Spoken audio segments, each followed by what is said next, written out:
শুভ সন্ধ্যা বন্ধুরা। আজ নির্ধারিত সময়ের একটু দেরিতেই আমরা লাইভ পথটালি শুরু করছি। শুনছেন পথটালি লাইভের 241তম পর্ব। হ্যাঁ, রেডিও জংশন নিবেদিত লাইভ পথটালির 241তম পর্ব। আজ যে বিষয়ে চিঠি পড়ব সেই বিষয় হলো কতদিন দেখিনি তোমায়। উপস্থাপনায় আমি চঞ্চল, আমার সাথে এশা আর রুনুদি, চিঠিপত্র সম্পাদনায় সৌমেন্দ্রনাথ জানা। চলুন চোখ রাখবো আপনাদের চিঠির পাতায়। তার আগে বলে দিই বন্ধুরা, অনুষ্ঠানটিকে আরও জনপ্রিয় করে তুলতে আপনারা লাইক, কমেন্ট, শেয়ার করবেন অবশ্যই। চলুন চোখ রাখি আপনাদের পাঠানো চিঠির পাতায়।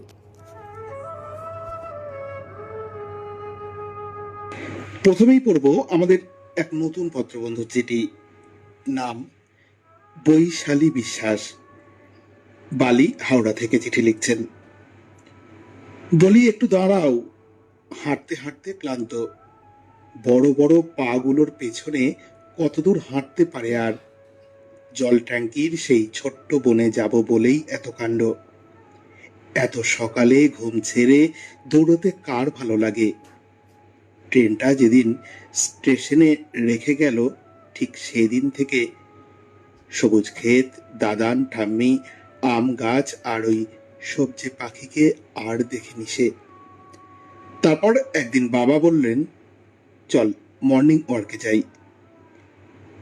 সেদিন তো মন খারাপ করেই যাচ্ছিল, কিন্তু পাঁচিল দিয়ে ঘেরা জায়গাটায় ঢুকে দেখলো কত গাছ, আর তার মধ্যে সবুজ রঙের ছোট্ট এক পাখি। দেখো বাবা, মনু, প্রায় চিৎকার করে ওঠে সে। মনু নয়, মনুর মতো অন্য কেউ। এখন চল। কতদিন পরে দেখা হলো মনুর সাথে। দাঁড়াও না। সারাদিনের অফিসের পর সকালে হাঁটতে মধুরিমার ভালো লাগে না, তবু আসতে হলো বাবার অনুরোধে। বয়স বাড়ার সাথে সাথে সুগারের পারদ বেশ উপরে তার। সকালে হাওয়া দিচ্ছে, এই গরমেও বেশ ঠান্ডা। এটা বেশ একটা লম্বা রাস্তা। একদিকে যুক্ত হয় বড় বাস রাস্তার সাথে, অন্যদিকে জল ট্যাঙ্কির চত্বর। ওর ভিতরেই হাঁটবে। এই কংক্রিটের শহরের ভিতরে ছোট্ট এক চিলতে সবুজের আয়োজন। রিটায়ারমেন্টের পর থেকেই ওর বাবার কলেজের বন্ধুদের আবার যোগাযোগ হয়েছে মুখোপস্তিকার মাধ্যমে। তারা যে যার মর্নিং ওয়াক থেকে ভিডিও কল করছে। ফোন জুড়ে শুধু নস্টালজিয়া। এত বিরক্ত লাগছে ওর। বাবার আওয়াজটা পিছন থেকে আসে, একটু আস্তে হাঁট, এত দৌড়তে পারিনি আমি। চল তাড়াতাড়ি, দেরি হয়ে যাবে। এই চুপ, কি দেখ মনু, তুই অনেকদিন পরে এলি তো, তাই দেখা করতে এলো। সবুজ গাছের ফাঁকে সবুজ একটা পাখি। অদ্ভুত ডাক। মধুরিমার কেমন করে ওঠে মনটা। তারপর বলে, ধুস, মনু না, ও অন্য কেউ। লিখছেন বৈশালী বিশ্বাস, বালি, হাওড়া থেকে। আমাদের নতুন পত্রবন্ধু রেডিও জংশনে আপনাকে স্বাগত জানাই। কতদিন দেখিনি তোমায় লিখেছেন মোম বিশ্বাস, বাড়ি হাওড়া। সেইবার অনেকদিন বাদে পুরীতে। সন্ধেবেলা আমি সমুদ্রের ধারে একা চুপচাপ বসে আছি। সবাই যে যার মতো কাজ করছে, কেউ হাঁটছে, কেউ কথা বলছে, কেউ বা সমুদ্রের ধার দিয়ে গান গাইতে গাইতে যাচ্ছে। অতীতের কত অজানা কথা ঢেউয়ের সাথে আছড়ে পড়ছে, আবার ফিরে যাচ্ছে। কম বয়সের মেয়েদের একটি দল বসেছে। কত গল্প, আনন্দ, খুনসুটি, রাগারাগি, হাসি পাচ্ছিল। মেয়েগুলো কেমন যেন আমার সেই স্কুলবেলা। এমন সময় আমার পাশে এসে কে যেন বসলো। আমি তাকাতেই সেও আমার দিকে একটু হেসে তাকালো। এমা, বন্দনা না? কতদিন পর। আমি বললাম, তুই একটুও পাল্টাসনি, একদম একই রকম আছিস। ঠোঁটের ছোট্ট হাসিটা চওড়া হলো। সমুদ্রের গর্জন, মানুষের কোলাহল, আর মাঝের 32 বছর। ও হেসে বলল, যাক, কথা বললি তাহলে। আমি একটু রেগে বললাম, মানে? আমি কথা বলিনি? দুজনকেই দিদি বকলো, কিন্তু আমি নতুন ভর্তি হয়েছি বলে আমাকে শাস্তি দিল না, তোকে দিল। তুই আমার সঙ্গে আর কথাই বললি না। আমি অনেক চেষ্টা করেছিলাম, কিন্তু তোর যে কি হলো বুঝতেই পারিনি। অথচ তুই আমাকে সমস্ত রকম সাহায্য করতিস।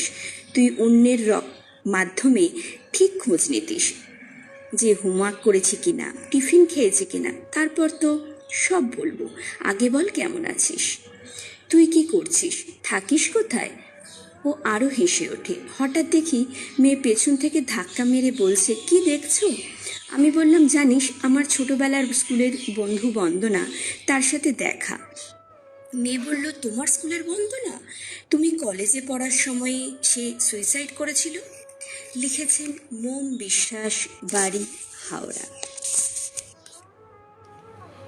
এবারের চিঠি পাঠিয়েছেন সজল কর্মকার, গ্রাম ও পোস্ট আদিত্যপুর, থানা শান্তিনিকেতন, বীরভূম, সূচক 731204 থেকে। আশালতা পত্রালী। আবার হবে তো দেখা। এই কথার আশা না রেখে দেখা হওয়ার আশা নিরসনের যে মহিমা, সেই অনুষঙ্গেই আজকের এই বিষয়। তাই তো পত্রালী? আচ্ছা, আমি এমনও তো ভাবতে পারি যে দেখা হওয়াটার সম্ভাবনা নেই। পরেই ভাবি, সত্যি কি নেই? মনে তো পড়ে, বাবা, কাকা, জ্যাঠা, দাদা সবাই আছে। পিসিমা এসেছে, তাই 51 পরিবারে হচ্ছে রান্না, ভোজ যেন। সে কি আনন্দ উচ্ছ্বাস! হরমোন সুষমা সজ্জিত এই স্পন্দন না ভুলতে চাইলে তাকে মাঝে মাঝে গল্প, গুজব, আলোচনার মধ্যে রাখতে হয়। তাহলে চলমান জীবনে তার রেস থেকেই যায়। এই ফিরে দেখা জীবনটাকে সহজ ও সুন্দর করে তোলা শুধু তাই নয়, মানুষ বাঁচার উদ্যম, প্রেরণা পায়। তাই তো সেই পুরনো বন্ধু বান্ধব, ছেলেবেলা, কৈশোর, যৌবনের স্মৃতি মনকে তরতাজা করে। ভালো লাগা আর ভালোবাসার মনকে যা রসদ দেয়, যা বর্তমানকে রুক্ষ, কঠিন বাস্তবতা দিতে পারে না কখনো। ঘুরিয়ে ফিরিয়ে মাঝে মধ্যেই স্বপ্নে দেখা মনে হয়, আহা, কি মধুর মিষ্টি, আমার এই ঘুম যেন ভাঙিও না। মন বলে, কতদিন পর দেখা। তুমি তো আছো, ছিলে, কিন্তু আমার সঙ্গে কেন করছো ছলনা? সত্যি বলো, আগে কেন এলে না? আরও আগে এসে কেন আরও ভালোবাসলে না? মন বলে, আয় আয় সখী, মনের মাঝে আয়, দুদণ্ড সুখে দুঃখের কথা কয়ে প্রাণ জুড়িয়ে যায়। চিঠিখানি পাঠিয়েছিলেন সজল কর্মকার, গ্রাম ও পোস্ট আদিত্যপুর, থানা শান্তিনিকেতন, বীরভূম, সূচক 731204 থেকে। প্রিয় পত্রালী, লিখেছেন রানী ভবানী মিশ্র, জয়পুরা, দাঁতন, পশ্চিম মেদিনীপুর। আজ কত বছর পরে এলে এই ঝড়ের রাতের বন্ধু। আমি যে কতদিন পরে তোমায় দেখতে পেলাম, সে কবে কৈশোরে মাতাল করা সুরের ছন্দে তোমার হৃদয় ছুঁয়েছিলে। সেদিনের সেই সুর ফিকে হতে হতে মলিন হলেও তোমায় কখনো ভুলতে পারিনি। আর ভুলতে পারিনি তোমার গান, যে গানের প্রতিটি বাক্যের সুর আমার মনের তন্ত্রীতে ঝংকার তুলে আনন্দের বন্যায় ভাসিয়ে নিয়ে যেত। আমি বাক্যহারা হয়ে বসে থাকতাম। তুমি সুন্দরের আরাধনায় মশগুল থাকতে, আমার দিকে তাকাতে তোমার সময় হতো না। তাই একদিন আমি অভিমানহত হয়ে তোমার গানের মাঝে বাড়ি ফিরে এসেছিলাম, কিন্তু তোমায় ছেড়ে থাকতে পারিনি। পরের দিন আবার তোমার কাছে গেলে তোমার চোখে অশ্রু দেখে আমিও কেঁদে ভাসিয়েছিলাম। সেদিন আনন্দ বেদনার ছায়ায় হৃদয়ের কাছাকাছি এসে দুজনে দুজনের কাছে প্রতিজ্ঞাবদ্ধ হয়েছিলাম, কেউ কাউকে ছেড়ে থাকবো না। কিন্তু তুমি সে কথা রাখোনি। সেদিনের সেই কথা তোমার কাছে কি শুধুই কথার কথা ছিল? নইলে কোথায় হারালে? আমি পথে প্রান্তরে তোমায় অনেক খুঁজেছি, কোনো সন্ধান পাইনি, কেউ দিতেও পারিনি তোমার সন্ধান। আজ তাই তোমার সুর যখন প্রায় বিদায় নিতে চলেছে, তখন তুমি কোথা থেকে এলে বন্ধু? তুমি ভালো আছো তো? আমার আজ খুব আনন্দ হচ্ছে। কতদিন দেখিনি তোমায়, আজ যখন দেখা হলো, এসো বন্ধু, আমার কাছে এসো, হাতে হাত রাখো। হঠাৎ তন্দ্রাভাব কেটে গেল। ঘড়ির দিকে তাকিয়ে দেখি রাত 11টা বেজে গেছে। বেতারে হারানো দিনের গান বাজছে। আজি ঝড়ের রাতে তোমার অভিসার, নিবেদনে রানী ভবানী মিশ্র, জয়পুরা, দাঁতন, পশ্চিম মেদিনীপুর।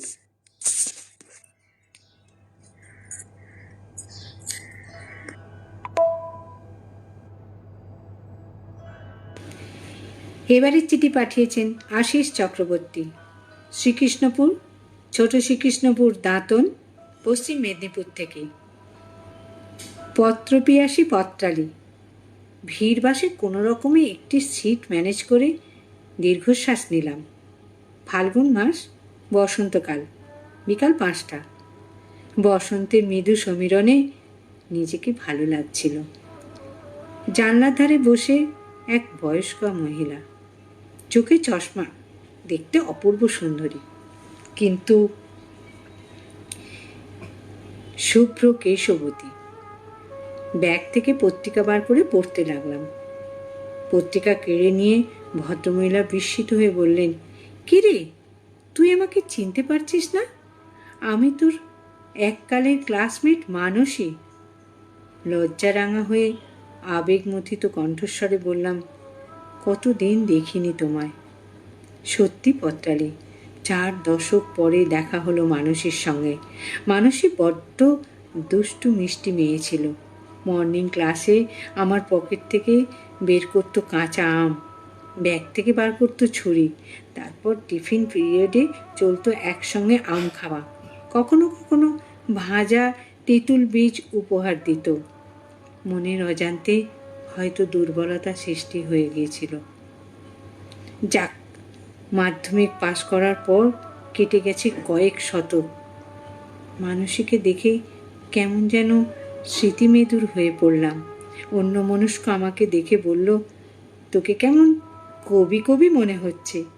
আমিও বললাম, তুই তো ঠাম্মা হয়ে গেছিস। ও উত্তর না দিয়ে আরো ক্লোজ হয়ে বসলো। সত্যি, ও আগের মতো মানুষই আছে। কানে কানে বলল, বউ কোথায়? আমার উত্তর দেওয়ার আগেই বলল, ভয় নেই, এই বয়সে কি কেউ প্রেম করে? তাহলে দেখ, আমার বয়স বাড়েনি। সেও গান ধরল, কতদিন দেখিনি তোমায়। সত্যি পত্রালী, দিনটি খুব ভালো কেটেছিল। আন্তরিকভাবে উভয়ের অনেক কথা হলো, ফোন নাম্বার আদান প্রদান হলো। প্রথম হোয়াটসঅ্যাপ ও করেছিল এই লিখে, কতদিন দেখিনি তোমায়। শুভেচ্ছান্তে আশিস চক্রবর্তী, শ্রীকৃষ্ণপুর, ছোট শ্রীকৃষ্ণপুর, দাঁতন, পশ্চিম মেদিনীপুর থেকে চিঠিখানি পাঠিয়েছিলেন। এবারে পড়ব শ্রেয়া পানের চিঠি। পাঠিয়েছেন ব্যারাকপুর, কলকাতা 7000123 থেকে। প্রিয় পত্রালী, দেখতে দেখতে অনেকগুলো বছর পার করে এখন যৌবনের মধ্যে দিয়ে হাঁটছি। জীবনটা দিন দিন সরল থেকে যেন চক্রব্যূহের গভীরতায় গড়িয়ে যাচ্ছে। শৈশব কৈশোরে ফেলে আসা ভালো মন্দগুলোর সাথে না দেখা হওয়ার একটা আফসোস হয় জানো। কথায় কথায় আমার মায়েরও আফসোস হয়। ছোটবেলায় সেই বাবান তুই আর নেই, বাধ্য মেয়ে ছিলিস, মুখে মুখে তর্ক করিস এখন বড্ড। পড়াশোনায় অষ্টরম্ভা। একটা ছোট্ট ঘটনা বলি। মা আমাকে টিউশনে দিতে ও নিতে যেতেন ছোটবেলায়। তখন প্রতিদিন ফেরার পথে ভালো দাদুর সাথে দেখা হতো আমার আর আমার বোনির। লম্বা চেহারা, বয়সের ভারে চামড়ায় কোঁচ ধরেছে, মুখ ভর্তি সাদা দাড়ি, কাঁধে শান্তিনিকেতনী ব্যাগ। বাচ্চাদেরকে, ছোটদের 2-5 টাকার খেলনা চকোলেট দিতেন। আমি আর আমার বোন প্রতিদিন পেতাম ফেরার পথে। জেনেছিলাম তিনি অবসরপ্রাপ্ত শিক্ষক ছিলেন, বিয়ে থা করেননি। সেই ভালো দাদু আমাকে একদিন বলেছিলেন, এই যে মা একা হাতে এত কষ্ট করছেন, এর দাম দিও বাবুরা, একদিন বড় ডাক্তার হবি। আমি বলেছিলাম, ডাক্তার হলে তোমাকে আমার বাড়ি নিয়ে আসবো ভালো দাদু, তোমাকে আর একা থাকতে হবে না। জানো পত্রালি, যেখানে দাদুর সাথে রোজ দেখা হতো, নিট ইউজি পরীক্ষার ফলাফলের পর ওই রাস্তার সব দোকানে আমি জিজ্ঞেস করেছি, ভালো দাদু এখন কোথায় থাকেন। জেনেছি ইনি ইহলোকে নেই। এরকমই কতদিন যে কত কিছু দেখি না, কতদিন যে কত মানুষকে দেখিনি, তার ফর্দ অনেক বড়। হারিয়ে ফেলেছি গ্রামের সবুজ মাঠ ঘাট, তাল আটির কঞ্চি দিয়ে বানানো ড্রাইভার বন্ধুগুলোকে। বন্ধুদের সাথে খেজুর কুড়োনো, ঝড়ে আম কুড়োনো, ডুগডুগি বাজিয়ে আসা আইসক্রিম কাকু, শৈশব। আবার ফিরে এসো আমার জীবনে, এক পশলা সুখের ঘুম হয়তো সেদিন ঘুমাবো। এই জীবন যুদ্ধ আর ভালো লাগে না। লিখছেন শ্রেয়া পান, ব্যারাকপুর, কলকাতা 700123 থেকে। কতদিন দেখিনি তোমায়, লিখেছেন অমিতাভ খা, গ্রাম ও পোস্ট গেরিয়া থানা, জয়পুর জেলা, বাঁকুড়া। প্রিয় পত্রালী, বেশ মনে পড়ে সেই রাতের কথা। বিকেল থেকেই মেঘের মুখ ছিল ভার। সন্ধ্যা নামতেই একখানা কালো মেঘ উড়ে এসে ঢেকে দিয়েছিল দিনমণির শেষ আলোটুকু। ঝোড়ো হাওয়ার দাপটে বিদ্যুৎহীন অন্ধকারের মধ্যে বাজ পড়ার বিকট শব্দে ভয় নিজেকে হারিয়ে ফেলেছিলাম সাময়িক। ঘোর কাটতেই এক কোমল পরশ অনুভব করেছিলাম সেদিন। অন্ধকারের ভয়কে জয় করে ঘন ঘন বিদ্যুতের আলোয় চেষ্টা করেছিলাম তাকে দেখতে। বন্ধ চোখের অন্ধকারে সেদিন স্পষ্ট দেখেছিলাম লাল ঘোমটায় মুখ ঢাকা আমার মাকে। তিনি আমার কপালে হাত রেখে বলেছিলেন, ভয় কি বাবা, আমি তো আছি। সেদিনই প্রথম চিনেছিলাম আমার করুণাময়ী মাকে। বিপদে রক্ষা করতে এসেছিলেন বিপত্তারিণী রূপে, তারপর চলে গিয়েছিল এক সময় আমাকে না জানিয়ে। কেটে গেছে কত যুগ, বিপদ এসেছে, কেটেও গেছে, কিন্তু মায়ের দেখা পাইনি। তাই জীবনের শেষ বেলায় এসে হাত জোর করে মায়ের কাছে প্রার্থনা জানাচ্ছি, মাগো আর একবার এসো দয়া করে। কতদিন দেখিনি তোমায়, একবার শুধু দেখি তোমায় নয়ন মেলে। বিপদভঞ্জনের জন্য নয় গো মা, মুক্তি দিতে এসো। কতদিন দেখিনি তোমায় সেই প্রশান্ত মুখবয়ব। তাই আমার ব্যাকুল মনের প্রার্থনা, একটিবার এসো মা, দেখা দাও। কতদিন দেখিনি তোমায়। জানি তুমি বিনে গতি নেই মোর, তাই অপেক্ষা করে আছি, থাকবো। জানি না কবে ঘটবে আমার এই অপেক্ষার অবসান। অনেক অনেক ধন্যবাদ, নমস্কার, শ্রদ্ধা জানিয়ে শেষ করলাম। অমিতাভ খাঁ, গ্রাম পোস্ট গেলিয়া, থানা জয়পুর, জেলা বাঁকুড়া। এবারে চিঠি পাঠিয়েছেন মানস দাস, 96 মাইকেলনগর, পোস্ট মাইকেলনগর, মধ্যমগ্রাম, উত্তর 24 পরগনা থেকে। প্রিয় পত্রালী, কতদিন দেখিনি তোমায়। এই বেদনার নিরসন তো হয়েই যায় যখন উদ্দিষ্ট ব্যক্তির দেখা পাওয়া যায় তখন। হতে পারে সুদীর্ঘ কয়েক বছর পরে, কিন্তু দেখা তো হলো। অপরদিকে যদি আর দেখা না হয়, সেই আক্ষেপ আর রাখার জায়গা থাকে না। এবারের বিষয়টা বেদনায় ভেজালো মনটা। আমার খুব ছোট্টবেলার বন্ধু, সেই ক্লাস 1-এ একসাথে ভর্তি হয়েছিলাম একই স্কুলে। বেশি কি প্রথম থেকে চতুর্থ শ্রেণী। তখন ছেলেমেয়ে একই সাথে পড়তাম বহরমপুরের মহারানী কাশেশ্বরী স্কুলে। যতদিন সেখানে ছিলাম ততদিন মাঝে মাঝে ওদের লালদিঘি পাড়ার বাড়িতে সপরিবারে যেতাম। বদলে ওরাও আসতো আমাদের সরকারি কোয়ার্টারে। আসলে আমাদের বাড়ির 4 জন সদস্যের প্রাণের বন্ধু ওদের বাড়ির 4 জন সদস্য। বাবার বন্ধু কাকু, মায়ের কাকিমা, দিদির বড়দি, আমার ছোট মেয়ে। পরিবারের বন্ধন দেখার মতো ছিল। কলকাতায় চলে আসার পরেও বহুবার ওদের বাড়ি গিয়েছি। প্রাণ ভরা ভালোবাসা পেয়েছি সবার। একে একে কাকু, কাকিমা, আমার বাবা মা সকলেই বিদায় নিলেন। বছর 15 আগে বিনা মেঘে বজ্রপাতের মতো আমার বন্ধুও চলে গেল ব্রেন টিউমারের অসুখে। আজ আর বলার উপায় নেই। কতদিন দেখিনি তোমায়। সে আছে মনের কোণে। সকলকে আন্তরিক শুভেচ্ছা সহ চিঠিখানি পাঠিয়েছিলেন মানস দাস, 96 মাইকেলনগর পোস্ট, মাইকেলনগর, মধ্যমগ্রাম, উত্তর 24 পরগনা থেকে। কতদিন দেখিনি তোমায় লিখেছেন দীপা বাগচি, ধনিয়াপাড়া, ব্যারাকপুর। স্বপ্নীল পত্রালী।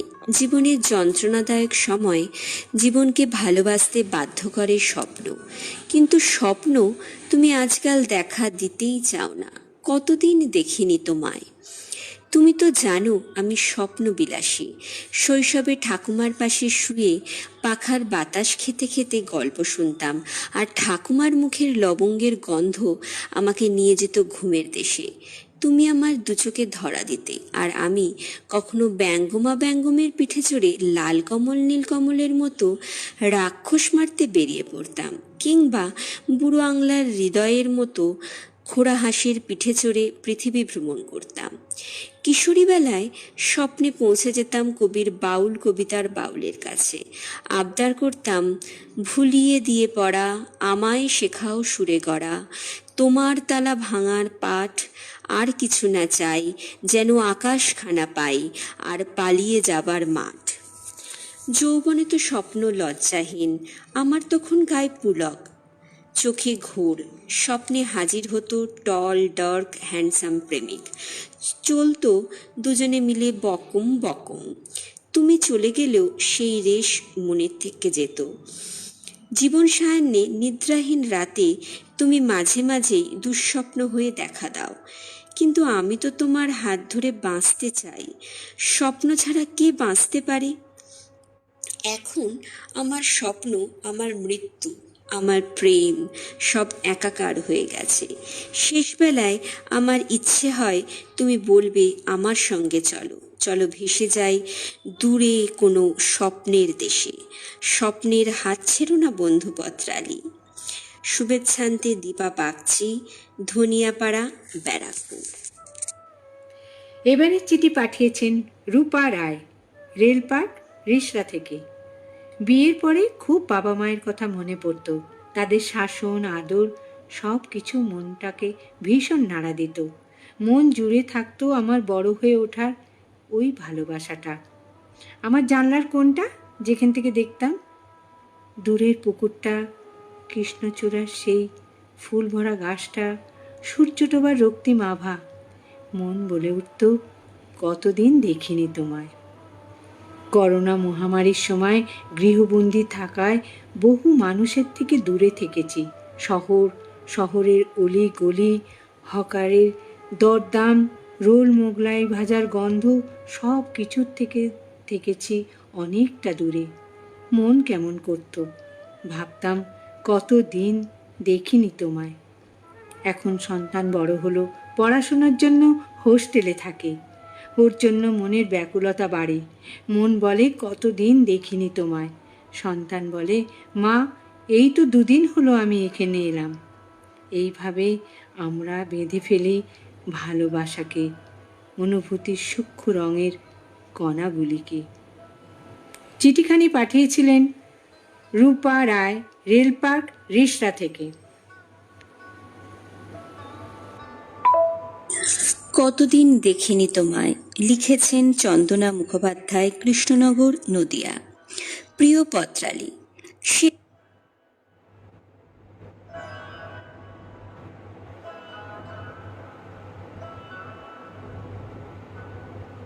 সেদিন তোমাকে দেখেছিলাম বিলাসবহুল রিসর্টে। চমক ছিল নিমন্ত্রণেও।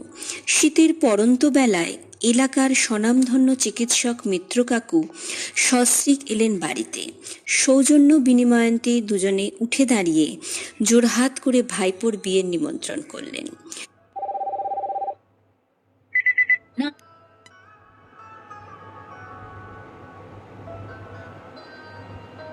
বয়োজ্যেষ্ঠদয়ের এমন আচরণে স্তম্ভিত হলেও বাঙালির লুপ্তপ্রায় প্রথার সঙ্গে যেন আলাপ হলো। দিন 15 পর যথারীতি বধূবরণে গেলাম নিমন্ত্রণ রক্ষা করতে। অভিজাত পরিবারের বিয়ে, আয়োজনও নিখুঁত। সুসজ্জিত রিসর্টের প্রবেশপথে অপেক্ষমান ডাক্তার কাকু সাদরে নিয়ে গিয়ে নববধূর সাথে পরিচয় পর্ব শেষে রিসর্টের এলাকা জুড়ে বিভিন্ন খাবারের স্টল ও মূল আহারের স্থানটি দেখিয়ে দিয়ে চলে গেলেন অন্য অতিথি বরণে। কয়েকটি স্টল পরখ করে মূল ভবনের প্রবেশপথে এক কাকু সাদর অভ্যর্থনা জানিয়ে আসন গ্রহণে অনুরোধ করলেন। গভীর আন্তরিকতায় প্রতিটি টেবিল ঘুরে অতিথি আপ্যায়নে তদারকি করছিলেন। খোঁজ নিচ্ছিলেন কোনো পরিবারের অনুপস্থিত সদস্যটির। ধনী দরিদ্র নির্বিশেষে পাড়ার সকলেই নিমন্ত্রিত। অর্থের বৈভবে চাপা পড়েনি আন্তরিকতা। বর্তমান ব্যস্ততা ও লোক দেখানো চটকধারীর ভিড়ে হারিয়ে যাওয়া বাঙালির ঐতিহ্য ও সংস্কৃতিকে প্রত্যক্ষ করে সেদিন চর্মচক্ষু সার্থক হয়েছিল। প্রসঙ্গত বিয়েবাড়ির সাজসজ্জা ছিল সম্পূর্ণ পরিবেশ বান্ধব। শব্দদানব নয়, মঞ্চ মুখরিত হচ্ছিল দূর দূরান্তের লোকশিল্পীদের লোকসঙ্গীতে। শৈশব কৈশোরের বিয়েবাড়ির স্মৃতি যখন কিছু মেলাবার চেষ্টা করছে, তখন ফেরার সময় ড্রাইভারের পছন্দে দরদি কণ্ঠে বাজছিল, কতদিন দেখিনি তোমায়। কি আশ্চর্য সমাপতন, তাই না পত্রালী? সবাইকে জ্যৈষ্ঠের আম্র সুগন্ধের শুভেচ্ছা সহ চন্দনা মুখোপাধ্যায়, কৃষ্ণনগর, নদিয়া। এবারে চিঠি পাঠিয়েছেন ঝর্ণা দত্ত, মুরারুই, বীরভূম। সূচক 731219 থেকে। মিতা পত্রালী, সত্যি গো, মাঝে মাঝে মনে হয় কতদিন দেখিনি তোমায়। একবার তোমায় দেখি, কিন্তু কি করি বলো তো? ফেব্রুয়ারি মাস ছাড়া তো আবার তোমার দেখা পাওয়া ভার। ফুলকো লুচি আর আলুর দম সহ তোমার সঙ্গে সাক্ষাৎটা বেশ জমে ওঠে। সারা দিনটা কেটে যায় তোমায় দেখতে দেখতে, ঠিক যেন বনভোজন ভাব। এবার আসি আসল কথায়। আমরা জানি পৃথিবী তার নিজ অক্ষের উপরে অবিরাম ঘুরেই চলেছে, এগিয়ে চলেছে একটু একটু করে, পুরনোকে ফেলে নূতনের দিকে। আর তার তলায় চাপা পড়ে যাচ্ছে আমাদের সেই হারিয়ে যাওয়া সম্পদগুলো। সম্পদ তো বলবো বন্ধু, কারণ আমাদের আপনজনেরাই তো আমাদের কাছে সর্বশ্রেষ্ঠ সম্পদ। কালের অতলে হারিয়ে গেছে মা, বাবা, বড়দা, ছোটদা আর সম্প্রতি বৌদি। হারিয়ে গেছে আরও অনেকে। দিনের শেষে যখন রাত্রি এসে মেশে তার মাধুর্য নিয়ে পশ্চিম দিগন্তে লালে লাল হয়ে ওঠে, সেই সময়, ঠিক সেই সময় বন্ধু, খোলা মাঠে ঘাসের উপর বসে ঘাস ফড়িংয়ের খেলা দেখতে দেখতে মনটা হারিয়ে যায় কোন সুদূরে। ব্যথায় বুকের বাঁ দিকটা চিনচিন করে ওঠে। মনে হয় ওই হারানো মানুষগুলোকে কতদিন দেখিনি। যদি একবার তাদের দেখা পাই, তবে জিজ্ঞাসা করব, কিসের এত তাড়া ছিল তোমাদের পৃথিবী ছেড়ে যাওয়ার? কিন্তু হায়, ঠিক তখনই উদাসী হাওয়া কানের কাছে ফিসফিসিয়ে বলে ওঠে, যা হারিয়ে যায় তা কি আর ফিরে পাওয়া যায়? জানি যায় না, তবু মনে হয় নীল আকাশের বুকে যদি ফুটে ওঠে তাদের প্রতিচ্ছবি, আবার একবার যদি তাদের দেখতে পাই, তবে বলে উঠি, কতদিন দেখিনি তোমায়, তোমাদের। চিঠিখানি পাঠিয়েছিলেন ঝর্ণা দত্ত, মুরারই, বীরভূম, সূচক 731219 থেকে। এবারে চিঠি পাঠিয়েছেন ফিরোজা বেগম, হক ভিলা, পান্ডুয়া, হুগলি থেকে। বন্ধু, কাছের মানুষ যখন দূরে চলে যায় তখনই বোঝা যায় প্রাণের টান, মনের শূন্যতা। সেই শূন্যতা সহজে পূর্ণ হয় না। একটা আবেগ কাজ করতে থাকে এবং একাকিত্ব বোধ পীড়া দেয়। যদি এমন হয় কারো অভাবে মনে কষ্ট থাকে কিন্তু একাকিত্ব আসে না, আরও অনেক কাছের জনের সংস্রব মনকে ভরিয়ে রাখে, কিন্তু তবুও নিজের অজান্তেই লুক্কায়িত ব্যথা অশ্রু হয়ে গণ্ড পেয়ে গড়িয়ে পড়ে। আবার কিভাবে তার দেখা মিলবে সবই অজানা। এই বিরাট পৃথিবীতে কে কোথায়? আমার পরিবারের খুব কাছের মানুষ এমন একজন, যে মায়ের অপত্য স্নেহে বাবার মতো একজন গুরুজনের হাতের পরশ মাথায় নিয়ে বেড়ে ওঠা এক অনাথ ছেলে। সে লেখাপড়াটাও ঠিক করে করল না, ব্যবসার কাজে নিযুক্ত করেও লাভ হয়নি, মন বসানো যায়নি। আসলে বৃহত্তম পৃথিবীর হাতছানি উপেক্ষা করতে না পেরে ভাগ্যের উপর ভর করে একদিন ঘর ছেড়ে বেরিয়ে পড়লেন। ভারতের বিভিন্ন রাজ্য ঘুরে দেশের বাইরে পা রাখেন, সেখানেই কাজ জোগাড় করে নিতেন। এইভাবে বাংলাদেশ, পাকিস্তান, কাবুল, আফগানিস্তান আরও অনেক দেশে ঘুরেছেন। মাঝে মাঝে হুট করে এক মুখ হাসি নিয়ে হাজির হতেন। বিভিন্ন দেশের মুদ্রা, টাকার নোট আমাকে গিফট করতেন। আমি তখন অনেক ছোট, এই সমস্ত সংগ্রহ করা শখ ছিল। যখন যেখানে থাকতেন সেখান থেকেই বিভিন্ন উৎসবে গ্রিটিংস কার্ড পাঠাতেন। সেই দাদার বহুদিন কোনো খবর পাইনি, কি জানি আবার কোথায় পাড়ি জমিয়েছেন। মাঝে মাঝে মনটা উদাস হয়ে যায়। সেই বিখ্যাত গানের লাইনটি মনে পড়ে, বড় স্বাদ জাগে, একবার তোমায় দেখি, কতদিন দেখিনি তোমায়। ফিরোজা বেগম, হকভিলা, পান্ডুয়া, হুগলি থেকে পাঠিয়েছেন চিঠি। এবারের চিঠি পাঠিয়েছেন Gopal Majumdar, Coke oven colony, Durgapur 2, জেলা পশ্চিম বর্ধমান, সূচক 713202 থেকে। সকলের প্রিয় পত্রারী, বড় স্বাদ জাগে, একবার তোমায় দেখি, কত কাল দেখিনি তোমায়, একবার তোমায় দেখি। প্রতিমা বন্দ্যোপাধ্যায় গলায় এই আধুনিক গান অনেক নিকট আত্মীয় বন্ধু বান্ধবদের সাথে অনেক দিন দেখা না হলে মনের মধ্যে যে আকুলতা তৈরি হয় তার কথায় প্রকাশ হয়েছে। আমাদের মন ব্যাকুল থাকে কাছের মানুষকে দেখার জন্য। সেদিন ট্রেনে করে বর্ধমান যাচ্ছি কাজে। ট্রেনের সিটে বসে আছি, চোখটা একটু লেগে গেছে। হঠাৎ একটা খুব চেনা গায়ের গন্ধ নাকে এলো। চোখ খুলে দেখলাম একজন ব্যক্তি খুব তাড়াতাড়ি পাশের কামরার দিকে যাচ্ছে। হাঁটা চলা চেনা চেনা লাগলো। আর মনে হঠাৎ বসুন বলে ডেকে উঠলাম। সামনের ব্যক্তির হাঁটা থেমে গেল। পিছনে ঘুরলে চোখের সামনে কতদিন পর বসুন ধরা দিল। সেই বসুন যার সাথে কলেজ পর্যন্ত পড়েছি। দুজনে একসঙ্গে কত ফুটবল ম্যাচ খেলেছি। বসুনের প্রথম প্রেমে পড়ার দিনটিতে আমি ছিলাম তার সঙ্গী। মন দেওয়া নেওয়ার খেলায় আমি ছিলাম তার সঙ্গী। আবার যেদিন তার মনের মানুষ বসুনকে ছেড়ে চলে গেল, সেই দুঃখের সাথে ছিলাম আমি। তারপর একদিন বসুন কাউকে কিছু না বলে কয়ে কোথায় চলে গেল। বসুনকে দেখতে মাঝে মধ্যে মন উতলা হয়ে উঠত। সেদিন ট্রেনে বসুনের সাথে অতীতের সুখ দুঃখের কথা হলো। দেখতে দেখতে বর্ধমান স্টেশনে কখন চলে এলাম বুঝতে পারলাম না। নামার সময় প্রসূন জিজ্ঞাসা করল, শর্মিলার কথা জানিস?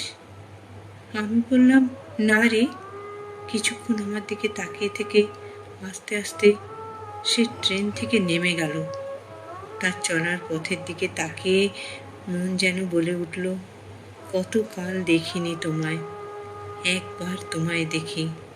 মন যেন আকুল হয়ে বলতে থাকলো, আবার কবে দেখা হবে বন্ধু? শুভেচ্ছা, ভালোবাসা সহ চিঠিখানি পাঠিয়েছিলেন Gopal Majumdar, Coke oven colony, Durgapur 2, জেলা পশ্চিম বর্ধমান, সূচক 713202 থেকে। প্রিয় পত্রালী, লিখেছেন পূর্ণিমা সামন্ত, কলকলি, সরিষাখোলা, কেশপুর, পশ্চিম মেদিনীপুর, সূচক 721150। তোমার এপক্ষের বিষয় বড় চঞ্চল করে দিল। কতদিন দেখিনি তোমায়, মুখরিত ধ্বনি শুনেছিলাম সেদিন। মায়ের কাছে জ্ঞানাবধি ঠাকুমার গল্প শুনেছি। ঠাকুমা বলতে বাবার কাকিমা। আপন দাদু ঠাকুমাকে বাবা খুব অল্প বয়সেই হারিয়েছে। আমরা অনেক দূরেই থাকি। বাবা কাকাদের যাতায়াত থাকলেও মা ঠাকুমাদের তা ছিল না। তবে পিসি কাকাদের বিয়েতে গিয়ে মা খুব আনন্দ পেয়েছিল। ঠাকুমা আর মায়ের বন্ধুত্বের সম্পর্ক ছিল। এদিকে দাদু এবং বাবা তারা হওয়ার পর যোগাযোগ বিচ্ছিন্ন হয়। মাকে দেখতাম কাকি শাশুড়ির সঙ্গে থাকার দিনগুলোর স্মৃতিচারণায় খুব খুশি হতো। পরে ফোনের যুগ আসায় খবরাখবর লেনদেন হলো। ফোনে টাকাটাকি চলতেই থাকে। কাকু বা দাদাদের সাধে স্বপনে যাতায়াত থাকলেও মেয়েদের কোনোভাবেই দেখা সাক্ষাৎ ঘটতো না। ঠাকুমার শরীর প্রায়শই খারাপ শুনেছি। মায়ের শরীরও ভালো না। তাই একদিন চলো মা ঘুরে আসি বলে হঠাৎই দিদিদেরকে নিয়ে বেরিয়ে পড়লাম। গাড়ি দাদুর বাড়ির দিকে ঘুরতেই মা বিস্ময় বলে, কোথায় যাচ্ছি? আমাদের হাসতে দেখে মাও হেসে বলে, আমায় না জানিয়ে আমারই শ্বশুর বাড়ি যাওয়া? গাড়ি থেকে মা একাই নেমে প্রায় দৌড়ে প্রণাম করে শ্বশুরের ভিটে পা দেয়। মায়ের কাকিমা ডাকে, ঠাকুমাও ঘর থেকে দ্রুত বেরিয়ে আসে। মা প্রণাম করতে গেলেই ঠাকুমা বুকে টেনে জড়িয়ে ধরে আর উভয় ভেজা চোখে বলে, কতদিন দেখিনি তোমায়। আরে বৌদি যে, কতদিন দেখিনি তোমায় বলে একে একে এভাবেই জ্ঞাতি, পাড়া, প্রতিবেশীরা সবাই মাকে ঘিরে ফেলেছে। সবার চোখে মুখে খুশির চেহারায় আমরা হতবাক। এখনকার মাঠে ঘাটে, আকাশে বাতাসে, পুকুর ঘাটে, অন্দরমহলে সর্বত্র একটা কথাই ধ্বনি প্রতিধ্বনি তুলছে, কতদিন দেখিনি তোমায়। শুভেচ্ছান্তে পূর্ণিমা সামন্ত, কলকলি, সরিষাখোলা, কেশপুর, পশ্চিম মেদিনীপুর, সূচক 721150। এবারের চিঠি পাঠিয়েছেন কাশীনাথ মণ্ডল, গ্রাম মরুরা, পোস্ট হাজারপুর নবগ্রাম, থানা কান্দি, জেলা মুর্শিদাবাদ থেকে।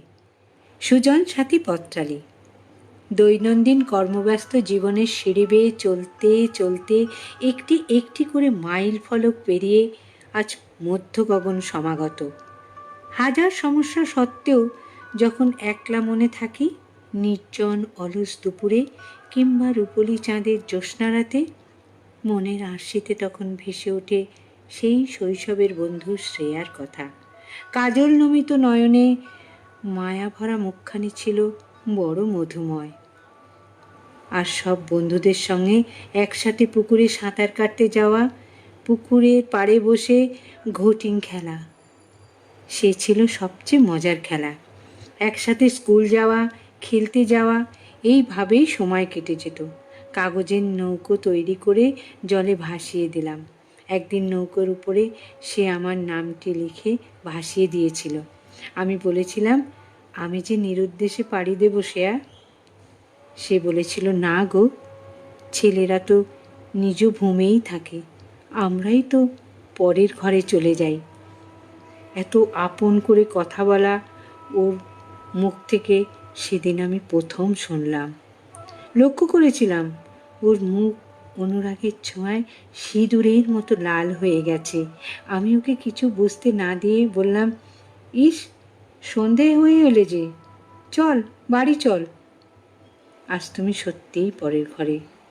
কত দিন যে দেখিনি তোমায়, কাগজের নৌকো বেয়ে পাড়ি দেওয়া আমার সেই শৈশব মনের অজান্তেই গেয়ে ওঠে, কতদিন দেখিনি তোমায়, তবু মনে পড়ে তব মুখখানি।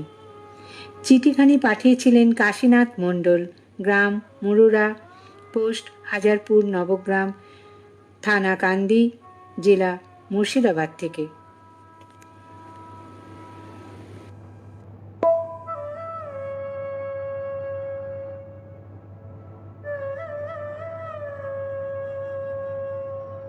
ইমন বলো, বসন্ত বলো, তোমার জন্য সবই। বেহাগ বলো, বাহার বলো, ওই রবিবার পুরবি। ইমন বলো, বসন্ত বলো, তোমার জন্য সবই। বেহাগ বলো, বাহার বলো, ওই রবিবার পুরবি। আ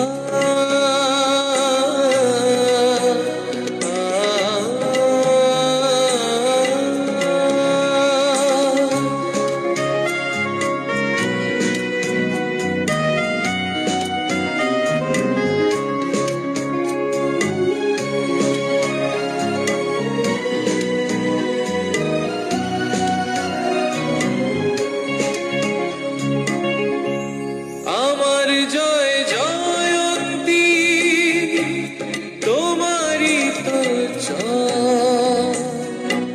সব রাগ রাগিনীতে আমি তুমি ময়।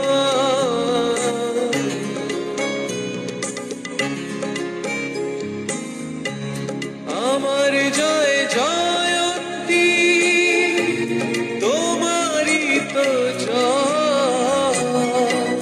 সব রাগ রাগিনীতে আমি তুমি ময়। আনন্দেরই অশ্রুতে মুখ মল্লা রাখে ছবি। বেহাগ বলো, বাহার বলো, ওই রবিবার পুরবি। ইমন বলো, বসন্ত বলো, তোমার জন্য সব। কতদিন দেখিনি তোমায়। হ্যাঁ, বন্ধুদের চিঠিতে চিঠিতে ভরে উঠেছিল আমাদের পত্রালির সন্ধেবেলাগুলো। বন্ধুরা শুনছিলেন রেডিও জংশন নিবেদিত লাইভ পত্রালির 241তম পর্ব। চিঠি পড়ছিলাম আমি চঞ্চল, আমার সাথে রুনুদি এবং এশা। আমাদের সঙ্গে আছেন নাসিমা বেগম দিদি, আছেন দীপা বাগচি, সাগর ঝর্ণা পিসি। দুবার শেয়ার করে দিয়েছে দিদি পিসি আমাদেরটা। আচ্ছা, বীরেন্দ্রনাথ সাহু, মিনতি চট্টোপাধ্যায়, আলপনা চট্টোপাধ্যায়, বিধানচন্দ্র সান্যাল, মীনাক্ষী দাস। আচ্ছা, ঝর্ণা পিসি লিখছেন সাথে আছি সাথী, সব চিঠি বেশ সুন্দর। স্বপন কুমার কুণ্ডু লিখছেন দেরি হয়ে গেল কিন্তু এসেছি। নাসিমা বেগম লিখছেন দীপা বাগচি বুবুজির চিঠি অপূর্ব। কাজল ভাদুরী লিখছেন খুব সুন্দর চিঠিগুলো। দীপা বাগচি ভালো লিখেছেন। ঝর্ণা পিসি লিখছেন সুন্দর সুন্দর সুন্দর সুন্দর বিষয়, সুন্দর পাঠ, যথেষ্ট উন্নত, চিঠিগুলোও খুব সুন্দর। নাসিমা বেগম লিখছেন ফিরোজা বেগমের চিঠি খুব সুন্দর। বন্ধুরা, খেলার খবর কি দেখছেন তো? মাঝে মধ্যেই খেলার স্কোর। চলুন এবার দেখব আমাদের স্কোর, মানে কতদিন দেখিনি তোমায় কে সেরা হলেন, কার চিঠিটি বেছে নিলেন আমাদের বিচারকেরা সেরা হিসেবে। কেয়া বর্মন কথা বলেছিলেন সেরা পত্রকারের সাথে। চলুন শুনে নিই তাদের কথোপকথন।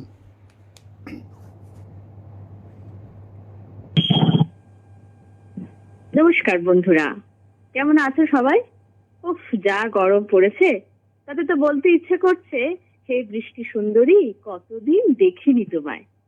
যাই হোক, পত্র বন্ধুরা, তোমাদের সব দেখা না দেখার পত্রের ভান্ডারে তো আমাদের পত্রের দপ্তর একেবারে ভরে উঠেছে। তার মধ্যে থেকে এবার এই পর্বের যিনি সেরা হয়েছেন, সেই 76 বছরের সুন্দরী আমার সঙ্গেই রয়েছেন। চাচাজিপাড়া শিয়াশোল রাজবাড়ি পশ্চিম বর্ধমান থেকে রয়েছেন মিনতি চট্টোপাধ্যায়। মিনতিদি, এই পর্বের আপনি সেরা পত্রকার, কেমন লাগছে বলুন? খুবই ভালো লাগছে। প্রত্যেকটা চাষাই তো আশা করি তো চাষ করে। যদি সে আত্মবিশ্বাসী হয় তাহলে অবশ্যই সে সোনার ফসল তুলতে পারে। সেই রকম আমি চাষ করে এবার সোনার ফসল তুলতে পেরেছি, সেজন্য আমি খুবই আনন্দিত। একদম, আমরা ভীষণভাবে আপ্লুত যে আপনি যে চিঠিটা লিখেছেন একদম অন্য ধরনের চিঠি। আর তাই পত্রের পক্ষ থেকে আপনাকে অনেক অভিনন্দন, শুভেচ্ছা জানাই যে এবারের আপনি সেরা পত্রকার। ধন্যবাদ। আচ্ছা দিদি, যে পত্রটি আপনি লিখেছেন সেটার বার্তা তো একদম অন্যরকম। আপনি একদম আমাদের এই চারপাশের যে গাছপালা, বৃক্ষ, তাকে নিয়ে লিখেছেন, তাই না? হ্যাঁ, এইরকম চিন্তা ভাবনা কিভাবে এলো আপনার মধ্যে? কি জানো, আসলে আমার জন্মসূত্রে আমার গাছ গাছালি পাখ পাখালির সঙ্গে যেন নারীর টান। আমি ছোট থেকেই দেখছি আমার বাড়িতে মা জেঠিমাকে দেখেছি বাড়ির উঠোন সংলগ্ন জমিতে বর্ষার আগে নানা রকম শাক সবজি রোপণ করতে। সেই ধারাবাহিকতা যেন আজও চলেছে। আজও আমরা গ্রামের বাড়িতে শাক কিনে খাই না, শাকটা কখনোই কিনে খায় না বাজারে। আর তারপরে বড় বড় গাছও লাগানো হয়েছে। এবং আমিও ছোট থেকে যেখানে যা চারা পেতাম এনে মাটিতে পুঁতে দিতাম। সেই চারাতে যখন ফুল হতো বা ফল হতো আমি খুবই আনন্দিত হতাম। তাই জন্মসূত্রেই বলতে গেলে আমার গাছগাছালির সঙ্গে বেড়ে ওঠা। এটা আমার দুর্ভাগ্য যে তোমরা তো আর আসবে না আমার দেশে। আমার বাড়ি হলো আসল বলতে শ্বশুর বাড়ি, সেটা হলো কাটোয়ার এক গ্রামে।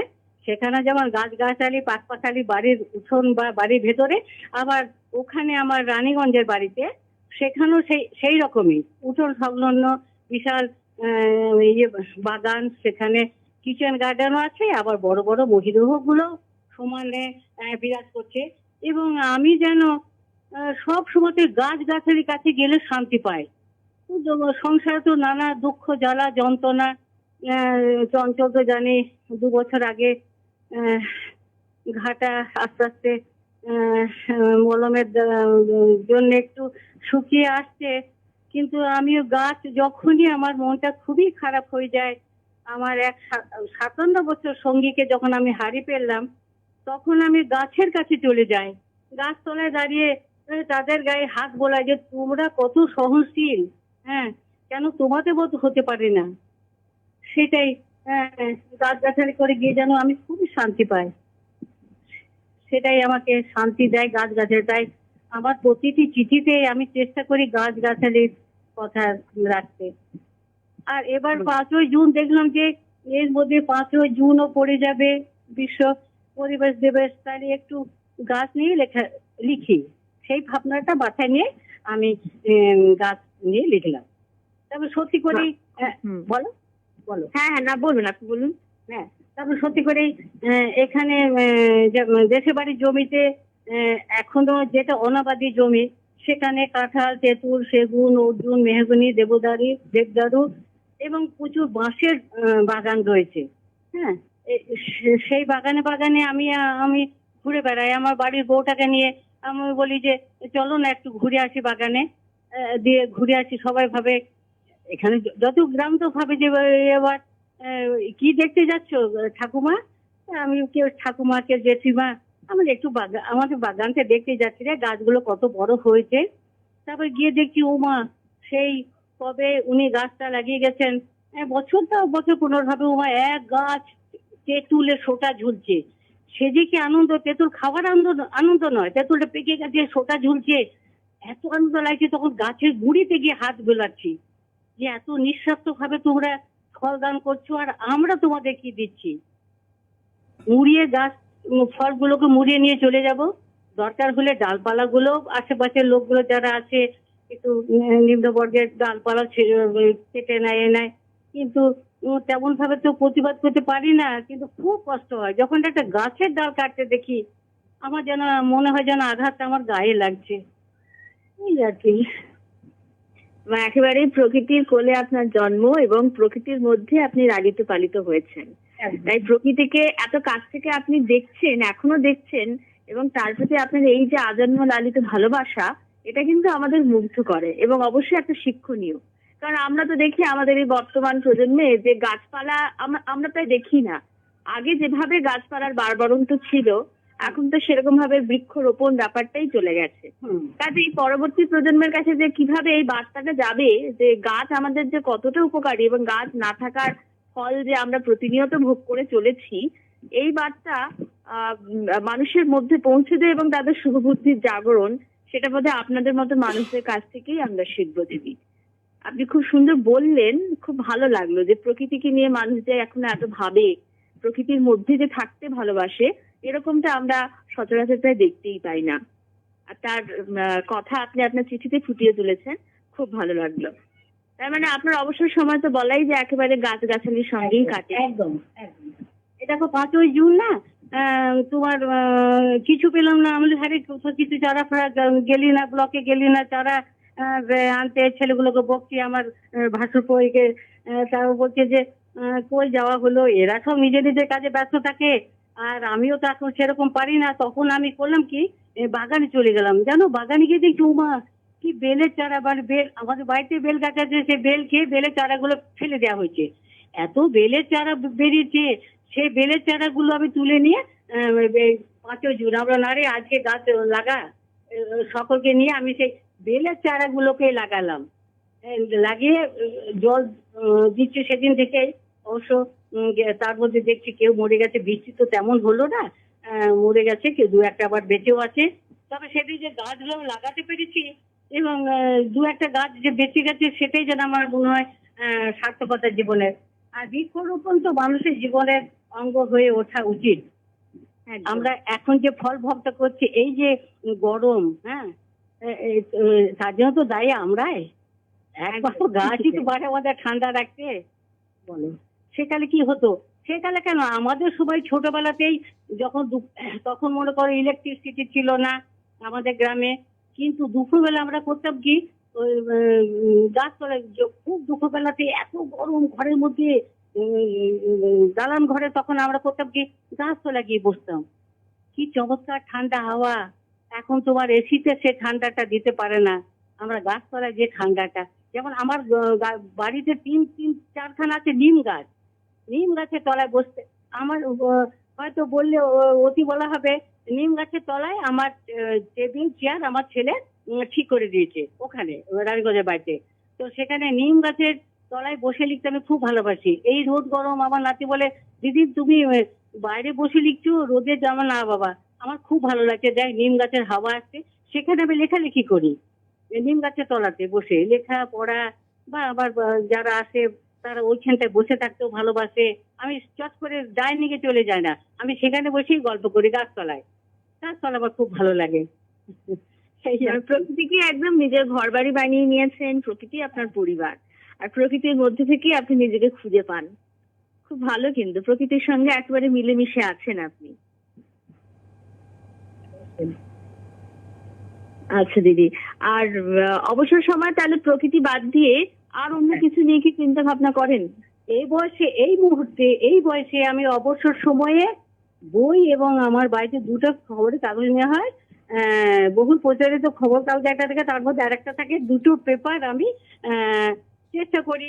যেমন অবকাশটা আমার শব্দ ছক যেটা আগে বলতো, অবকাশটা আমি চেষ্টা করি যে পুরো ছকটাকে মিলিয়ে লিখবার। হয়তো রোজ পারি না, কিন্তু বারবার করে বসি, পড়লাম, যে আবার ভাবলাম, চিন্তা করলাম, আবার বসলাম। খবরের কাগজ আর গাছ। আমার এমন দিন নাই যে বললে হয়তো বিশ্বাস করবে না, আমার সকালবেলা খুঁড়বি, সেই মাটি আমাকে একটু খুঁড়তেই হবে। যে গাছগুলো আছে ছোট ছোট গাছগুলো, যেমন অ্যালোভেরা গাছ, তুলসী গাছ, সেই গাছগুলো আমি তারপর হয়তো বেগুন চারা, কিছু চারা আমি খুঁড়বি নিয়ে তাদের গোড়া খুঁড়তে বসে পড়ি। ও সকালবেলার জন্য আমার গাছটা একটু ছুতেই হবে, নিয়ে গাছটা খুঁড়ে টুড়ে তারপরে এই সময় রোদটা যে উঠে গেল, ফুটবে টুপে তাও ধুয়ে টুয়ে রেখে আমি এবার চলে গেলাম রেডিও শুনতে। কারণ এখন এই বয়সে রেডিও, বই এবং খবরের কাগজ এবং গাছগাছালি তো আছেই, এই আমার সঙ্গী। ঠিক ঠিক। আর সেজন্যই বোধহয় নিজেকে এত সৃজনশীল রেখেছেন বলে এবং প্রকৃতির মধ্যে আছেন বলেই বোধহয় এখনো এই ৭৬ বছর বয়সে এসেও কিন্তু আপনি এখনো সেই নিজের তারুণ্যকে ধরে রেখেছেন, এটা বলা যায়। আপনার কথা শুনে, আপনার গলা শুনে কিন্তু কেউ বলবে না, কেউ বুঝতে পারবে না যে আপনি বয়সের ভারে এত লুব্ধ। যদি আপনি এইরকমই থাকুন, আপনার সঙ্গে কথা বলে খুব ভালো লাগলো। প্রকৃতিকে যে মানুষ এতটা ভালোবাসতে পারে, প্রকৃতির সঙ্গে যে সারাদিন মানুষ কাটাতে পারে, এবং পাশাপাশি একটা বার্তাও কিন্তু আপনি দিয়েছেন যে যেভাবে চারিদিকে বৃক্ষচ্ছেদন হচ্ছে, সত্যি সত্যি একটা সময় হয়তো আমাদের বলতে হবে যে কতদিন দেখিনি তোমায়। হ্যাঁ, গাছগাছালি চারিদিক থেকে এত উধাও হয়ে যাচ্ছে, সত্যি এক সময় সেই কথাটা বলার আমাদের সময় বোধহয় অনতি দূরে, যে কতদিন দেখিনি তোমায় বলার সময় চলে এসেছে। ঠিক, এটা একটা বার্তা আমাদের কাছে যে বৃক্ষরোপণটা করে যেতে হবে। বৃক্ষরোপণ আমাদের জীবনের অঙ্গ হয়ে ওঠে, আমাদের জীবনে অঙ্গ হয়ে উঠুক বৃক্ষরোপণ। শুধু তোমার আমার নয়, এইটা প্রচার কিন্তু আমি আর কতটুকু, আমি না আমার পরিবারের মধ্যে প্রচার করছি। আমি এখানে এসেছি, এখানে আমারই মতন এখানে বৌমারা আমারই মতন ওরা গাছগাছালি ভালোবাসে। আমার দেখে নয়, ওরা দেখি ওরা সহজাত শিক্ষা নিয়ে যেন এসেছে আমাদের বাড়িতে। গাছগাছালি আমার খুব ভালো লাগে। যে বউটি এসে গাছগাছালি নিয়ে থাকে সে আমার প্রিয় হয়ে যায়। বাহ, তুমি তো বেশ, এই কুমড়ো গাছে কুমড়ো ফলাচ্ছে, লাউ গাছে লাউ, তার যেমন আনন্দ হয় দেখে সকলে। কুমড়ো ডোগা কুমড়ো খেয়ে যত না আনন্দ হয়, তত ফলিয়ে তো বেশি আনন্দ। ফলটাকে ফলন করতে আমি পেলাম, সেটাই ফলের আশা সবসময় করছে। গীতার নয়, মা বলেছে কথার জন্য আমরা নই, আমরা ফলের আশা অবশ্যই করি, কিন্তু খাবার থেকে দেখে যেন বেশি আনন্দ হয় গাছের ফলটিকে। এক গাছে ওইটা আম হয়ে আছে, জামের মুকুলে ফল যখন চাক্ষুষ আমরা দেখতে পাই, তখন তো তার থেকে বেশি আনন্দ আর কোনো কিছুতে নেই। না না না না না, একদম নাই, একদম নাই। দেখি যে আনন্দ সেটা উপভোগ করি। আর এই বয়সে আর কি বা করবো, তবে বয়স করে ভাই চালিয়ে তো যাচ্ছি মোটামুটি। আর একটু মনে করে হাঁটাহাঁটিটা করি, বিশেষ করে এখন গ্রামের বাড়িতে আছি, এখন হাঁটার খুব সুবিধা। হাঁটতে যাচ্ছি, দুই ধারে ধান ক্ষেত আর প্রকৃতির মধ্যে নানা রকম গাছ গাছালি পাখ পাখালির মধ্যে আমি একটু সকাল দিকে একা একা হাঁটতে যাই, আমি সঙ্গে কাউকে নিই না। এবং রাস্তায় ঘাটে সব দেখা সাক্ষাৎ হয়, তাদের সঙ্গে একটু পরিচয় করে দিলাম, একটু কথা বললাম, হেঁটে চলে গেলাম। হাট থেকে লোকরা ফিরে আসে, তাদের সঙ্গে আরে তোর কাঁচা লঙ্কা আছে, তোর ঝিঙে আছে করে, সে তাদের কাছ থেকে একটু কিনতে বাড়ি আসি। ওই রাস্তা দিয়ে হাটের লোকরা যায় এবং চলে আসে, ফিরে আসে আমি যেখানটায় আমার গ্রামের। এবং সকলের সঙ্গে কত সুন্দর আপনি সম্পর্ক রেখেছেন, এটাও বেশ একটা শিক্ষণীয় বিষয়। কিরে তোর কাছে আম আছে বলে আজই একজনকে বলে রেখেছি যে হ্যাঁ রে বাবা, সবই তো কার বাড়িতে আম, কার বাড়িতে তো আমি আর কি বলবো তোকে, তো তোরা বাবা গাছ থেকে পেরে আমাকে একটু করে আম দিবি। ওদের বাজার থেকে তো আনছি, কাটোয়ার বাজার থেকে, কিন্তু সে আম আর তোদের গাছের আম সন্ধ্যেবেলাতে এবার 2 কেজি আম দিয়ে চলে গেল। ঠাকুমা, এটা কিন্তু একদম কার্পেট দেওয়া নাই, তুমি স্বচ্ছন্দে খেতে পারো। মানে এইরকম চাষিদের, তারপরে যে চাষ করে চাষি আমার ধারে জমিতে চাষ করে, তাদের সঙ্গে খুব একাত্ম হতে ইচ্ছা করে। তাদের জীবন, তাদের বাড়িও চলে যায়, তাদের জীবন ধারাটা কেমন দেখার চেষ্টা করি। আমরা এমন কিছু হাই পাই না, কিন্তু ওদের যে কষ্টগুলো, এই যে চাষির কথা আমি সবচেয়ে, এর আগে যে আমি আলোকের ঝন্ডা ধারে লিখেছিলাম, কিন্তু ওই চাষির কষ্টটা আমার বড় কষ্ট দেয়। চাষি কামার কুমোর ছুতোর, ওগুলো না এখন কামার কুমোর ছুতোর ওগুলো আর শুনতে দেখা যায় না। কিন্তু দেখো জমাদার, তাদেরকে অসহনীয়, তারা যে সমাজে যে প্রকৃত বন্ধু, সেটা খুব আমার মর্মে উপলব্ধি করি আমি, যে ওদের দেখলে আমরা নাকে কাপড় দিয়ে সরে যাই ম্যাথর, কিন্তু ওরা না থাকলে তো আমরা নরকবাস হয়ে যেত আমাদের। হ্যাঁ, ওদের হ্যাঁ, আপনার মতো করে কজনই বা ভাবতে পারে বলুন? আপনি যেমন নিজে প্রাণবন্ত, যেমন তেমনি আপনার এই প্রাণবন্ততা যেন সকলের মধ্যে ছড়িয়ে পড়ে, সেই মানসিকতা আপনার মধ্যে আছে। আপনি সকলকে সেই প্রকৃতির মধ্যে টেনে এনেছেন, মানুষজনের সঙ্গে মিলেমিশে যাচ্ছেন অনায়াসে। এরকম ভাবে আপনি থাকুন, আর এইভাবে সকলকে নিয়ে আপনি চলুন। আমাদের এই পরিবার আপনাকে পেয়ে খুবই ধন্য। যদি খুব ভালো থাকুন আর প্রকৃতির মধ্যে আরো নিজেকে জড়িয়ে ফেলুন। আমরাও একদিন নয় যাবো আপনার সেই বাগান বাড়ি দেখতে। সেদিন কবে হবে? তোমরা তো নিশ্চয়ই হবে আমার দিদি। নন্দনকানন আমাদের চঞ্চলের নন্দনকানন দেখেছো কি? নিশ্চয়ই সেটা দেখিনি, সেটা যেমন দেখেছো? দেখিনি, তেমনি আপনার নন্দনকাননও দেখা বাকি। হ্যাঁ, সব এখন আমার থেকে আমার দেখতে নন্দনটা যাবো। যে এলোমেলো, আর ও যে সাজানো নন্দনকানন। তবে আমার নন্দনকাননের গাছ আছে, প্রচুর গাছ আছে, নানা রকম গাছ গাছের আছে, কিন্তু চঞ্চলের মতো সাজানো গোছানো নয়। এই আর কি। হ্যাঁ, বেশ, সবার নন্দনকাননে খুব সুন্দর, যে যার অবশ্যই। মতো করে সাজায়, তাই হ্যাঁ, সেটা সুন্দর অবশ্যই হয়ে ওঠে। অবশ্যই। আমি খুব দিদি খুব ভালোবাসি ভালো আমার থাকবেন। নন্দনকাননকে। হ্যাঁ দিদি খুব ভালো থাকবেন, খুব হ্যাঁ। সুন্দর আপনার কথা, খুব সুন্দর, আপনি প্রকৃতিকে ভালোবাসেন, তার মধ্যে থাকেন, খুব ভালো লাগলো দিদি। আপনাকে আরেকবার শুভেচ্ছা অভিনন্দন জানাই এই যে অবশ্যই, পর্বের অবশ্যই। সেরা পত্রকার হওয়ার জন্য। অবশ্যই আর লিখে যান চিঠি এইভাবেই। চেষ্টা চালিয়ে যাচ্ছি ভাই, চেষ্টা তো করছি। আমি দেখো ধারাবাহিক ভাবে আমি লেখার চেষ্টা করি, হ্যাঁ, কিন্তু আজও আমি সেই 2022 সালে থেকে আমি অক্টোবর মাস থেকে রেডিও জংশনে আমি প্রথম লেখাটি 2022 সালে অক্টোবর মাসে, বুঝলে। তারপর তখন থেকে ধারাবাহিকতা আজও বজায় রাখার চেষ্টা করেছি সেই দিন থেকেই। হ্যাঁ, আজকে বোধহয় 1 বছর 8 মাস হলো। ধারাবাহিকতা বজায় রেখে আপনি এগিয়ে চলুন আমাদের সাথে। হুম, হুম। ধন্যবাদ দিদি। হ্যাঁ, শুভরাত্রি। তোমরা খুব ভালো থেকো। রেডিও জংশন পরিবারের কলা কুশলী শ্রোতা ও লেখক বন্ধুদের অকৃত্রিম ভালোবাসার শুভেচ্ছা রইল। আর চঞ্চল ভাইকে আমার এক আকাশ সমান স্নেহ ভালোবাসার শুভেচ্ছা রইল। তোমরা খুব ভালো থেকো, খুব খুব ভালো। বেশ দিদি, ঠিক আছে, ধন্যবাদ দিদি। ধন্যবাদ। শুভরাত্রি। শুভরাত্রি। এবার আমরা শুনে নেব সেরা পত্রকার মিনতি চ্যাটার্জির চিঠিটি আরেকবার। পরের চিঠি পাঠিয়েছেন মিনতি চট্টোপাধ্যায়, চ্যাটার্জি পাড়া, শিহার, শোল রাজবাড়ি, রানীগঞ্জ, পশ্চিম বর্ধমান থেকে। সুচেতনা পত্রালী। তোমাকে প্রথমেই তাপহরা তৃষাহরা শুভেচ্ছা রইল। হে আমার সর্বংসহা, তোমার সঙ্গে প্রথম দেখা রথের মেলায়, যেদিন আকাশে গহন মেঘের ছায়া ঘনিয়ে এসেছিল। কে যেন আমার প্রাণের সেতারে সুর বেঁধে দিয়েছিল বিজনান্তরে। প্রথম পরিচয়ে সিক্ত বসনে আমার শ্যামল সুন্দরকে বুকে জড়িয়ে ধরে সোজা চলে গেছিলাম আমার যৌবনের উপবনে, দেশের বাড়ির নন্দন কাননে। শঙ্খ উলুধ্বনি দিয়ে তোমার প্রাণ প্রতিষ্ঠা করেছিলাম।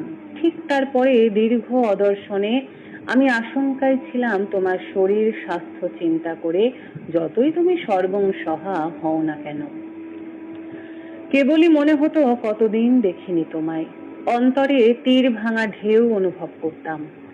প্রথম দর্শনেই তোমার শতনামের মধ্যেও নতুন নামকরণ করেছিলাম প্রাণেশ বা প্রাণেশ্বর। তুমি তো আমার শ্বাসে প্রশ্বাসে বিরাজমান হয়ে তাপ হরা তৃষা হরাতে ডেকে আনো। হে আমার প্রিয়, নিশ্চয়ই তোমার মনে আছে কত অলস অপরাহ্নে তোমার পাশে বসে প্রাণের আনন্দ মনের সুখ অনুভবে বিভোর হতাম। তুমিও অন্তরের ফুলগু ধারা দিয়ে বুঝিয়ে দিতে বিভোর হয়ে আছো আমার স্পর্শ সুখে। বন্ধু, এই বিরহ যাতনা আর তো সহে না হৃদয়ে। কাছে যাবার দিনক্ষণ স্থির হলে সবুর আর সইছে না। দেখা হলো তোমার সাথে নধর কান্তি শ্যামল সুন্দর মনোহরণ রূপে, শরীরে যৌবনের উজ্জ্বল দুতিচ্ছটা নিয়ে গগনকে চুম্বন করতে চলেছ। আমার যৌবনের উপবনের নন্দন কাননে রোপণ করা মেহগনি বৃক্ষ আজ তুমি মহিরুহ হয়ে স্বমহিমায় উন্নত শিরে দাঁড়িয়ে আছো। তোমাকে করো জোরে নমস্কার করি। কানে কানে কথা নয়, অনুভবে বললাম, চির সখা হে, শুধু আমাকে নয়, এই জীব জগৎকে ছেড়ে চলে যেও না। আজ আমরা বিপন্নতার সম্মুখে দাঁড়িয়ে আছি। বন্ধু আমার, ভালো থেকো। শুভেচ্ছা ও নমস্কারান্তে মিনতি চট্টোপাধ্যায়। পাঠিয়েছিলেন চ্যাটার্জি পাড়া, শিহার, শোল রাজবাড়ি, রানীগঞ্জ, পশ্চিম বর্ধমান থেকে। বন্ধুরা, আমরা তো সাক্ষাৎকার শুনি অনেকেই সেরা পত্রকার হন, কিন্তু আজকের এই সাক্ষাৎকার থেকে শিখতে পারলাম কি কিছু। সত্যি দিদি মিনতি চট্টোপাধ্যায় দিদি সাথী হারা হয়েও সবুজকে আঁকড়ে ধরে কেমন করে। সত্যি দিদি, তুমি বা তোমরা আছো বলেই হয়তো আজকে গর্ব করে বলতে পারি, আহা কী আনন্দ আকাশে বাতাসে। তোমার একটা কথা খুব আমার মনে বেজেছে, যে গাছের গুঁড়িটায় হাত দিয়ে তুমি বলো যে এত সর্বংসহা তুমি, আমাদের এত কিছু দিচ্ছ, আমরা তোমাদের কি দিচ্ছি। সত্যি আহ, আমি কাটোয়া শহরের বাসিন্দা। কাটোয়া শহরের সংলগ্ন গ্রাম চুরপুনির তে থাকো, তোমার গ্রামের বাড়ি। কখনো দিদি সাক্ষাৎ হলে তোমার নন্দনকানন যেমন দেখবো, সেরকম আমার নন্দনকাননের দুষ্প্রাপ্য যেই গাছগুলি আমি পশ্চিমবঙ্গের বিভিন্ন জায়গা থেকে সংগ্রহ করেছি, যেমন কর্পূর, হিং, অমলতাস, তারপর রক্তচন্দন, এই জাতীয় বিভিন্ন ধরনের দুষ্প্রাপ্য গাছ আমি কিন্তু তোমার হাতে তুলে দেব। দেখবে কত মজা লাগে। হ্যাঁ, নেপালের রুদ্রাক্ষ। আচ্ছা, দীপা বাগচি লিখছেন অভিনন্দন সেরা পত্র লেখিকাকে। ঝর্ণা পিসি, ঝর্ণা দত্ত লিখছেন অভিনন্দন সেরা পত্রকারকে। নাসিমা বেগম লিখছেন মিনতি দিদিকে অভিনন্দন ও নমস্কার। স্বপন কুমার কুণ্ডু লিখছেন সেরা পত্রকারকে অভিনন্দন। মিনতি চট্টোপাধ্যায় লিখছেন অজস্র ধন্যবাদ আবার পত্রলেখক লেখিকা বন্ধুদের। দীপা বাগচি লিখছেন পুরো পত্রালী পরিবার এবার শীতে হাজির হবে তোমার বাগানে। বাহ দিদি, শুনছো তো? তোমার বাগানে কিন্তু এবার শীতে পুরো পত্রালী পরিবার হাজির হতে চাইছে। হ্যাঁ, হোক না একটা পিকনিক। হ্যাঁ, দিদি লিখছেন দীপা অবশ্যই যেও, সুস্বাগতম তোমাদের সকলকে। এই তো এই তো চাই, এটাই তো হওয়া উচিত। হ্যাঁ, দীপা বাগচিও লিখছেন অনেক কিছু শিখলাম মিনতি দি তোমার কাছে। দীপাদির কাছেও কিন্তু প্রচুর গাছ আছে, উনি কিন্তু খুব বৃক্ষপ্রেমী। বন্ধুরা, এই কঠিন সময়ে যদি এই রকম মিনতিদির এই সাক্ষাৎকার থেকে যদি আমরা ন্যূনতম কিছু শিখি, কিছু জানি, যে ওই নিম গাছের নিচে টেবিল চেয়ার পেতে লেখা, মনে পড়লো নাকি ছাতিমতলায় কবিগুরুর শান্তিনিকেতনের কথা? তা আমরা যদি একটু শিক্ষা নিই, আমরা যদি একটু বুঝি, জানি, উপলব্ধি করি এর মর্মার্থ, তো পৃথিবীটা বোধহয় আরও সুন্দর হয়ে ওঠে। সত্যি কথা বলছি, মিনতিদির সাক্ষাৎকার শুনেই কিন্তু আমি ঠিক করি আগামী পক্ষের বিষয় সবুজ পৃথিবী। আমরা দেখব কে কতগুলো গাছ লাগাই আগামী বর্ষায়। সত্যি আমরা তাদের কিছুই দিই না, তারা দু হাত ভরে আমাদের দিয়ে যাচ্ছে, শুধুই দিয়ে যাচ্ছে। রেডিও জংশনের পক্ষ থেকে মিনতি চট্টোপাধ্যায় দিদিকে অনেক অনেক অভিনন্দন সেরা পত্র লেখিকা হওয়ার জন্য। দিদি, তোমার মানপত্রটি আমরা কিছুক্ষণের মধ্যেই আমাদের হোয়াটসঅ্যাপ গ্রুপে পোস্ট করব, এবং তুমি যে স্মারক সম্মানটি পাবে, ঈশ্বর রাধারানী দত্ত স্মারক সম্মান, আবারও ৪র্থ বর্ষীয় সাহিত্য সম্মেলন শ্রীরামপুর IMA ভবনে তোমার হাতে তুলে দিয়ে আমরা ধন্য হব। বন্ধুরা, আজ এ পর্যন্তই। যেতে যেতে আবারও বলি, আসুন গাছ লাগাই। গাছ লাগালে এই আত্মিক জীবনের সাথীহারা হয়েও কিন্তু অনেক সাথী সঙ্গীর সাথে থাকা যায়, পাওয়া যায় পাখির কুজন। এর চেয়ে ভালো পৃথিবীতে বোধহয় আর কিছু হয় না, তাই না? সবাই বন্ধুরা খুব ভালো থাকবেন, গরমে খুব সাবধানে থাকবেন, সতর্ক থাকবেন। দেখা হচ্ছে আবার আগামী শনিবার ঠিক রাত্রি 9টায় সবুজ পৃথিবী বিষয় লেখা নিয়ে। আজকের মতন শুভরাত্রি।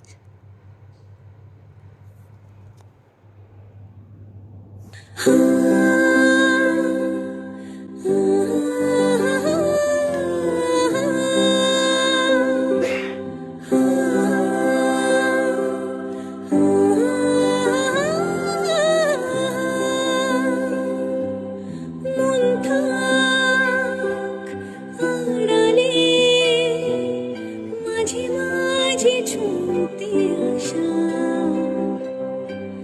জানি হাত বাড়ালে ধরা দেবে ভালোবাসা। তুমি পথ চেনো, পাশে আছি চেনো, আমাকেও সঙ্গে নিলে থেকে যাব তোমায় আমায় মিলে, থেকে যাব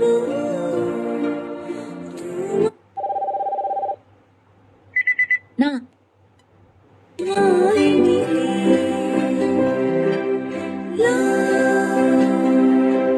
লা